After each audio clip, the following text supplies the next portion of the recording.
Okay, so now we're taking a rest from weightlifting, and we're going to take advantage of that time to learn our bodies, learn agility, and find some precision inside of power. And the way we're going to do that is plyometrics. Plyometrics is simply having your body work for you to complete a motion. What I mean by that is you take advantage of natural reflexes by stretching your muscle out, and when it expands, when you're going for a jump, you're stretching it out and it expands, you're getting extra power just by your body moving for you. Alright, so we're going to start with a simple one, very basic. It's a jump, it's a plyometric jump, and I'll show you how to make your body work for you. Okay, so here's my platform here.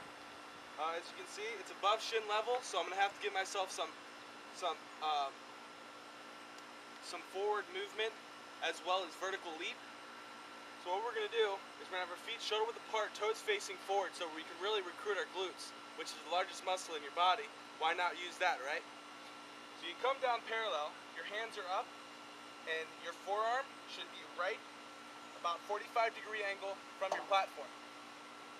When you extend, it's through the hips. It's through the hips. It's not the calf. It's not the little muscles that everybody, or most people, mistake a jump for. It's all in the glutes. So when you're coming up, it's through the heels and the hips. You're generating force through your heels. You see how my hands are moving in a motion that is very rhythmic? It allows me to gain a rhythm that the loading becomes also a strong point. There's no hesitation. I'll show you what I mean right now. You come up, you're extended, coming down, loaded. I'm not hesitating at all. It's up, down, load, up, down, load, up, down, load, up, down, load. See how my hands are getting me the extra inertia that I need? That is how you do a proper plyo jump. And we are going to do a couple sets of those. I'll have that written out for you with your membership. So, next one is a single leg jump. Single leg jump, you're going to use the opposite leg to help you get in the air. This helps for precision in your layups if you're going for basketball. This helps a runner develop single leg power rather than overcompensating with another leg with a muscle movement like a leg press. This is a very explosive movement. And also use rhythm. I'm going to find a flat surface here. Good enough? Alright, so I'm coming down, one leg's off. Using the same motion as my hands. Coming down, swinging my leg forward, and that's going to help me get the jump. My leg is also working for this leg. So I'll show you. Coming down, swinging up, coming down, swinging up. Try to stay in the same spot. Harder than it looks, kids. Coming down, swinging up. Then you do it on the opposite side as well. That is a single leg jump. Take note in how my leg that wasn't on the ground, the foot that wasn't on the ground, was swinging to get me inertia, to get me up. Okay? I'm using, when I'm coming down, I'm loading right for the next one, loading, trying to get my vertical leap up, try to jump as high as you can. Okay? Next one is burpees. This is a high energy output. It's also a plyometric and a kinesthetic at the same position, same point. And a burpee, everybody's done it if you've been in high school football. Certain things are important though. You're going to come down, you're going to start up, having your hands reaching towards the sky, coming down in a squat position, full extension, push up, and from here comes the tricky part. You want to get your feet underneath your shoulders. So I come in, my feet are underneath my shoulders, and I'm ready for the jump. So you're coming down, out, feet up, jump. Okay? Some ways that people do it incorrectly is they come down, they go for the push-up, and they just tuck their knees in any way possible and jump up. That's not how athletes do it. Alright, athletes do precision because we're practicing for that big game. All this practice is down to 1 second, so everything better be timed correctly. I'll show you one more time. Starting up, coming down, jump, set yourself up for the jump. Everything's about the jump today. Okay, next one is a vertical, or horizontal pull-up, rather. And I can't show you that here, but it's kind of like a reverse push-up. Instead of pushing, you're gonna get a Smith bar or a barbell that is about belly button length. You're gonna lay down on the floor and pull yourself, having your elbows beside you, right? Don't tuck them in. Keep them out to the side and bring that bar right to your nipple line. If I was on the floor, I'd be pulling myself up to a bar, coming back down, pulling myself up to the bar, really rapid. It's explosive. Everything's explosive. We're not doing weight training. We're using our body for the weight, and it's an endurance. So everything's explosive. It's okay if you're not, for those first 2 basic moves of the plyos, it's alright if you're not exactly on point, but try and master them, and I guarantee you it'll make you more of an athlete. Pull up, everybody knows what a pull up is. I'm gonna go wide grip pull up. Alright, hands are out at a prone position. Alright, so your palms are away from you, and you're pulling, keeping your elbows underneath your wrists, very strong. Make sure that your elbows are right underneath your wrists. If they're out here or under here, it's gonna mess with your rotator cuff. Take it slow, alright? Nobody does pull-ups good when they're starting to do pull-ups. Lifting your body weight is a very tough thing. The next thing is an incline push-up. An incline push-up is working your pectoralis minor. It's up here. It's a small muscle, so it's not really strong until you condition it well. I'll demonstrate that for you right now. An incline push-up is when your feet are on a plane and your hands are on a lower plane than your feet. Keeping your midline nice and straight. Keeping your midline nice and straight. You can keep your elbows underneath your shoulders. Coming down. My butt is in line with my shoulders. Pressing up. Full extension of the elbow. Try not to go halfway on the elbow extension. Full extension makes you good chest. Coming down. Full extension. 2, 3, 4, 5, 6. So on and so forth. I like to count out loud. It helps me motivate myself.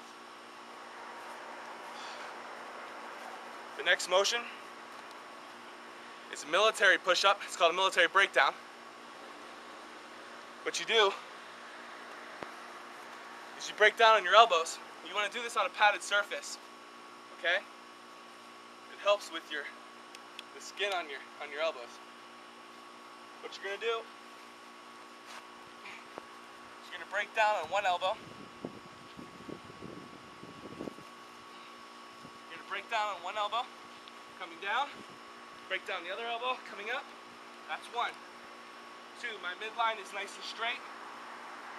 3, and then after your set, that's 1 set breaking down with your right arm, and then the second set would be breaking down with your left arm, and then coming up all the same way, but in an agonist type of way of your original movement. You're doing the opposite, but the same execution of the exercise.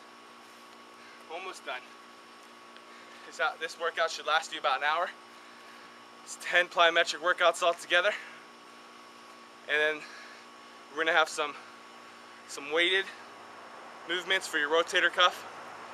What you're gonna do is simply a shoulder press. That's when you have 2 dumbbells in your hand. Dumbbells, they're not attached, not a barbell. Dumbbell, each handheld weight. Meeting up at the midline, not letting your elbows come below your shoulders. Don't want to see that. Straight up, straight down, meeting at the top, keeping your wrists nice and firm. Don't let them collapse. It's one thing that a lot of beginners struggle with because their wrist flexors aren't as strong as what an advanced athlete would be. So if you're a beginner, work on that. And I know a lot of you guys are out there. Okay? great. Now, secondly, of the rotator cuff will be your lateral raises. A lateral raise, there's a couple things that are important with it. Your feet are shoulder width apart. Try not to keep your feet together because that tends for you to use your hips more. When feet are together, they're right in line with the hips. Okay? So feet are shoulder width apart. Your hands are out beside you, coming up. Your elbow should always be higher than your hand. You see a lot of these guys over in the gym, and they're pulling, and they're raising, and they're using their hips. They might be lifting heavy weights. That's not good. It's not the correct form. If anything, that's back, and it's a very bad way of hitting back. I wouldn't suggest it. So when you're coming up, slow movement, slow and controlled. Your elbows are high. That allows your medial delt to pull this bone parallel to the floor. That's all you're going for, is parallel to the floor. Looks like this if, imagine weights are in my hands. Coming up, squeeze, coming down. Coming up, elbows high, squeeze, down. Elbows high, wrists lower than elbows, coming straight back down. And that's how you execute a proper lateral raise. Very short movement, but develops a lot of strength in your rotator cuff, which will help you in any movement. Because the shoulders is what holds everything together, baby. Your shoulders and your hips. Lastly, for your rotator cuff today, is this what you're going to do. It's called an external rotation. It's a little muscle in your supraspinatus. It holds everything together back there. What you want to do, you want to get a cable, and you want that cable, see this cable's too low for me. I need to get it to a point where it's right in line with my 90-degree angle elbow here. So I'm going to go on my knee, create a little tension here on my makeshift gym, keep my elbow really tight against my body, shoulders really square. I don't let my shoulders open up. It's a little motion. External rotate, that's it. Coming in, externally rotating. Keeping that elbow close to your torso and trying to get that palm as far away, remembering the pivot point. Coming over, 2, 3, so on and so forth. And you would switch to the other side. I'm going to show you so you can see a back view.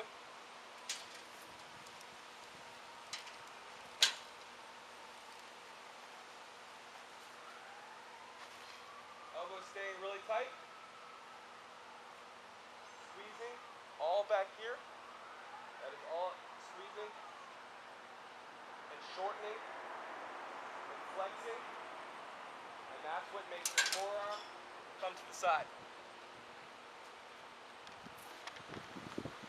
Alright, so that's your plyometric workout. I'm going to have a series of sets, a series of reps, and always remember to stretch, kids. You want to finish off with some tricep extensions and some bicep curls, because it's basically a full body workout, and we're going to do it 3 days a week.